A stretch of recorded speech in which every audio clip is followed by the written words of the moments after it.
Hello friend, welcome back to my channel Chandra's makeover. তো আজকেও আমি আমার একটা নতুন মেকআপ ভিডিও নিয়ে তোমাদের সাথে চলে এসেছি। তো আজকের ভিডিওটা থাকছে আমাদের এখানে প্রত্যেক ডিসেম্বর মাসে এখানে গণবিবাহ হয়। তো আমি সেই বিয়েতে গেছিলাম। এটা কোনো ইনভাইটেড বিয়ে না, এটা সবাই যেতে পারে। তো ওখানে 123 জোড়া এবছর বিয়ে হয়েছে। তো সেই উপলক্ষে ওখানে অনুষ্ঠান হয়েছিল আমাদের এখানে বর্ধমানে একটা বিখ্যাত জায়গা কঙ্কালেশ্বরী কালী মন্দির, অনেকেই জানে। তো এখানেই এই গণবিবাহটা হয়। তো এখানে আমাদের এমএলএ খোকন দাস থেকে এই বিবাহটা উদযাপন করে। তো এখানেই আমি গেছিলাম। তো এখানে যাওয়ার জন্য আমি কিভাবে রেডি হয়েছিলাম সেটাই তোমাদের সাথে আজকে শেয়ার করছি। তো ফার্স্ট আমি এখানে রিকোডের একটা টোনার ইউজ করেছি, একটা সিরাম ইউজ করেছি রিকোডের, তারপর একটা কোল্ড ক্রিম ইউজ করেছি। দেন এখানে আমি আমার মুখের কারেক্টিংটা করে নিচ্ছি। এইটা যেহেতু আমি বিয়ে বাড়িতে যাচ্ছি, তো একটু লুকটা গর্জিয়াস থাকবে। একটু আই মেকআপটা আজকে খুব গর্জিয়াসের ভেতরে আমি রেখেছি। আজকে শাড়ির সাথে ম্যাচিং করে আমি আজকে আই লুকটা করার চেষ্টাও করেছি।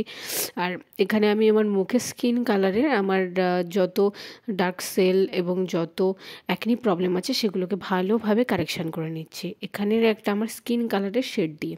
আমি যে প্যালেটটা থেকে আমার কারেক্টিংটা করছি এটা হলো মাই মেকআপ স্টোরির একটা ক্রিম কনসিলার প্যালেট। তো এই কনসিলার প্যালেটটা খুবই ভালো আর পিগমেন্টেড। তোমরা এটা ইউজ করতে পারো ডেলি ইউজে। তোমরা যদি যেহেতু পার্টি মেকআপ করো বা এমনি ব্রাইডাল মেকআপও করো, সেই ক্ষেত্রে এটা খুবই ভালো। সব দিকে তোমরা ইউজ করতে পারবে এটা। এখানে আমি আমার স্কিন টোনের একটা একদম লাইট রেখেছি আজকের মেকআপটা আমি। আর এখানে আমার স্কিন টোনের একটা ফাউন্ডেশন ইউজ করে নিয়েছি। আর আমি আগেই বলেছি আমার সব থেকে ভালো ব্লেন্ডার, মানে আমার কাছে আমার মুখের মেকআপ করার ক্ষেত্রে আমার সব থেকে ভালো ব্লেন্ডার হলো আমার হাত। তো আমি কোনো রকম ব্লেন্ডার ইউজ করিনি। আর যেহেতু এখন ঠান্ডা পড়ে গেছে, উইন্টার পড়ে গেছে, তো এই জন্য হাত দিয়ে ব্লেন্ড করলে গোটা মুখের সাথে ভালো একটা ক্রিমি স্ট্রাকচারটা আসে। মানে ফাউন্ডেশন যে একটু ওভার স্ট্রাকচার, ওটা আমার একদমই পছন্দ না। আর তোমরা খুব ভালো করে যারা আমার ডেলি ভিডিও দেখো তারা জানো যে আমি এটা আগেও বলেছি যে আমি একদমই মেকআপ করে কোথাও যাওয়াটা পছন্দ করি না। আমি মেকআপ ক্যারি করতে পারি না, আমার কষ্ট হয় ভীষণ। তো সেই ক্ষেত্রে একদম আমি আমার মেকআপের বেসটা খুব লাইট রেখেছি, প্রচণ্ড লাইট রেখেছি। বাট হ্যাঁ, বেসটা খুব ভালোভাবে প্রিপারেশন নিতে হবে। আমি এখানের ভিডিওতে না খুব চটজলদি দেখাই যে এটা আমি ইউজ করলাম তারপরে এটা ইউজ করলাম। বাট হ্যাঁ, আমি ভিডিওটা স্টপ করে রাখি, কারণ প্রত্যেকটা জিনিস মুখের সাথে ভালো করে অ্যাবজর্ব না হলে তোমার মেকআপটা একদমই লং লাস্টিং হবে না। তো অনেকে ভাবে যে খুব তাড়াতাড়ি করে ব্রাইড সাজিয়ে দিয়ে চলে আসবো বা খুব তাড়াতাড়ি করে মেকআপ করে বেরিয়ে যাব কোথাও। তো এটা যখনই তোমরা করবে তখনই তোমাদের স্কিন প্রিপারেশনটা খুব ভালো রাখতে হবে। যদি তোমাদের স্কিন প্রিপারেশনটা যদি ভালো না রাখতে পারো, তো সেই ক্ষেত্রে মেকআপটা লং লাস্টিং হবে না। সেটা সামারের ক্ষেত্রে তো একদমই হবে না। আর এখন যেহেতু ঠান্ডা পড়ে গেছে, এখন জানি না তোমাদের সাথে যে স্কিন টাইপসে কোন মেকআপ ভালো যায় বা কোন ময়শ্চারাইজার বা কোন স্কিন কেয়ার তোমাদের সাথে খুব ভালো যায়, সেগুলো হয়তো তোমাদের মুখের সাথে খুব ভালো সেট খাবে। কিন্তু আমি সবসময় সাজেস্ট করব, যখনই তোমরা স্কিন প্রিপেয়ার করবে তখন তোমরা প্রত্যেকটা জিনিস একটু টাইমলি করার চেষ্টা করবে। কারণ যখনই তোমরা একটু টাইমলি ওটার পেছনে টাইম দেবে তখন মেকআপটা প্রচণ্ড লং লাস্টিং হবে। আর বলে না যে কম দামি ফাউন্ডেশন বেশি দামি ফাউন্ডেশন, এরকম কিছুই হয় না। যদি তোমার স্কিন প্রিপারেশনটা ভালো হয় আর তোমার স্কিন শেড অনুযায়ী আর তোমার স্কিন অনুযায়ী তুমি যদি লো বাজেটেরও ফাউন্ডেশন ইউজ করো, সেক্ষেত্রে তোমার মেকআপটা লং লাস্টিং হবে। যদি তুমি প্রত্যেকটা স্টেপ বাই স্টেপ ভালোভাবে ফলো করো আর ভালোভাবে মেনটেন করো, টাইমলি সেটাকে মুখের সাথে অ্যাবজর্ব হতে টাইম দাও, তাহলে অবশ্যই তোমার মেকআপটা লং লাস্টিং হতে বাধ্য। তোমাদের সাথে কথা বলতে বলতে আমি অনেকগুলো পার্ট স্কিপ করে গেছি। যেরকম আমি মাই মেকআপ স্টোরির একটা পাউডার প্যালেট থেকে আমার নাকের কন্ট্রোরিং করেছি, চিক কন্ট্রোরিং করেছি। তো এগুলো আমি বলতে ভুলে গেছি। তো যাই হোক, আমি প্রত্যেকটা প্রোডাক্ট যখন আমি ইউজ করছি তার আগে আমি তোমাদের ভালোভাবে দেখিয়ে দিচ্ছি আমি কোন প্রোডাক্টটা ইউজ করছি। তো আমি যদি কোনো কিছু বলতে স্কিপও করে যাই, তোমরা স্টেপ বাই স্টেপ দেখো আমি কোন প্রোডাক্টটা ইউজ করছি, সেটা আমি দেখিয়ে দিচ্ছি। কীভাবে ইউজ করছি আমি সেটাও ডিটেলসে দেখানোর চেষ্টা করছি। কিন্তু প্রত্যেকটা জিনিস যদি আমি পুরোপুরি ডিটেলসে দেখাতে যাই, তো সেক্ষেত্রে ভিডিওটা অনেকটাই বড় হয়ে যাবে। তো তোমাদেরই দেখতে সেটাতে প্রবলেম হবে। তো আমি ভিডিওটা ফাস্ট করার চেষ্টা করেছি, কারণ আমি সবসময় চেষ্টা করি যে ভিডিওটা যত শর্ট হবে তোমাদের দেখতে ততটাই সুবিধা হবে। তো আমি এখানে আমার আইব্রোটা এঁকে নিয়েছি। এটা একটা শিলসের জেল আইব্রো প্যালেট। এটা হলো শেড নাম্বার ছিল ব্রাউনিশ, এটা হলো ডার্ক ব্রাউনিশ কালার ছিল। আর তোমরা দেখেইছো আমার আইব্রোটা এমনিতেই শার্প থাকে, তো আমার বেশি আঁকতে হয় না।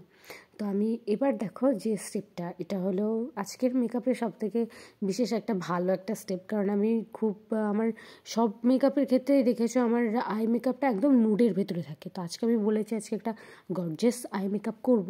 তো সেই ক্ষেত্রে আমি এখানে ডার্ক ব্রাউন কালার দিয়ে আমার ভালো করে আই লিডটাকে ভালোভাবে ক্রিস লাইনটাকে ভালোভাবে ব্লেন্ড করে নিচ্ছি। এখানে আমি ফার্স্ট দেখিয়েছি, বাট এটা আমি অনেকক্ষণ ধরে ব্লেন্ড করেছি।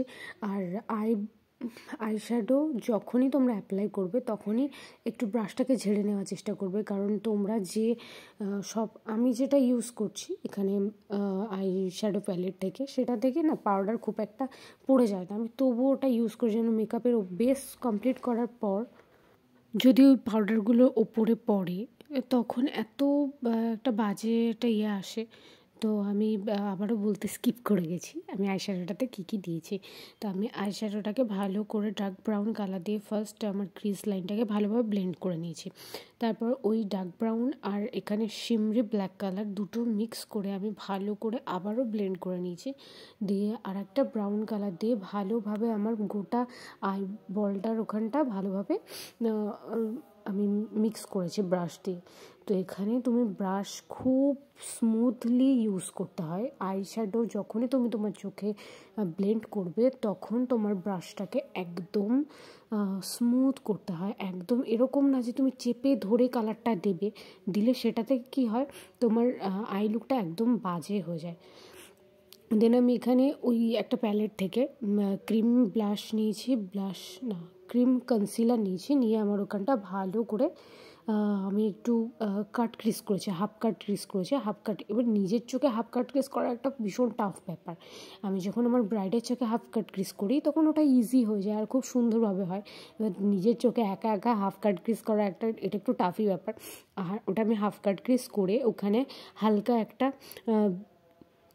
শিমার দিয়েছি, হালকা একটু গ্লসি শিমার দিয়েছি, দিয়ে আবারও একটু ব্রাউন কালার নিয়ে আমি ভালোভাবে ব্লেন্ড করেছি। দেন এখানে ফরএভার 52 এর একটা মাস্কারা নিয়েছি, ভালোভাবে মাস্কারাটা ইউজ করেছি। আর যেহেতু আমি এটা কোনো মিরর দেখে আমার মেকআপ করছি না, আমি ডাইরেক্ট ফোনেই দেখছি এবং আমি ফোনের স্ক্রিনে দেখেই মেকআপটা করছি। আর এখানে আমি ফরএভার 52 এরই একটা হাইলাইটার নিয়েছি, এটা ব্রাশের সাহায্যে একদম আলতো করে লাগাচ্ছি। যেহেতু আমি এটা একটা জায়গায় যাব, তো খুব ওভার হলে ব্যাপারটা ভীষণই বাজে লাগে। হাইলাইটার যেরকম সুন্দর লাগে মেকআপটাকে ফুটিয়ে তোলে, সেরকম অতিরিক্ত হয়ে গেলে ব্যাপারটা বিচ্ছিরি লাগে দেখতে, যে গালের কাছে চকচক চকচক করছে। আর আমি যেখানে গেছিলাম ওখানে অনেক লাইট ছিল, তো লাইটে একটু যদি শাইন না দেয় তাহলে মেকআপটা ইনকমপ্লিট থাকে।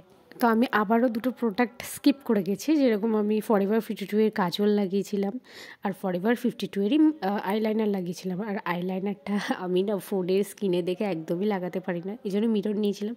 তারপরেও দেখছি যখন ওটা আমি ইউজ করছি তখন দেখতে ব্যাপারটা কেমন বাজে লাগছে, যে ভিডিওটাতে ভালো লাগছে না দেখতে।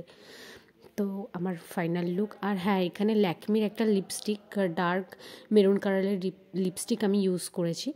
তো দেখো আমার ফাইনাল লুকটা তোমাদের কেমন লাগলো অবশ্যই জানাবে। আর আমার ভিডিওটা থেকে যদি তোমাদের কোনো রকম হেল্প হয়ে থাকে সেটাও আমাকে কমেন্টে জানাবে। যদি তোমরা নতুন কিছু দেখতে চাও সেটাও আমাকে বলবে।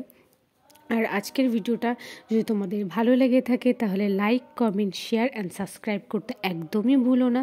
তো পরবর্তী ভিডিওটা আবার আসছে একটা নতুন কোনো টপিকের ওপর, নতুন কোনো লুক নিয়ে আমি আসছি। তো যদি তোমরা কেউ আমার কাছে সাজতে চাও তাহলে আমার এখানে কন্ট্যাক্ট নাম্বার দেওয়া আছে, তো তোমরা কন্ট্যাক্ট করে নেবে। তো দেখা হচ্ছে পরের ভিডিওতে, চলো টাটা।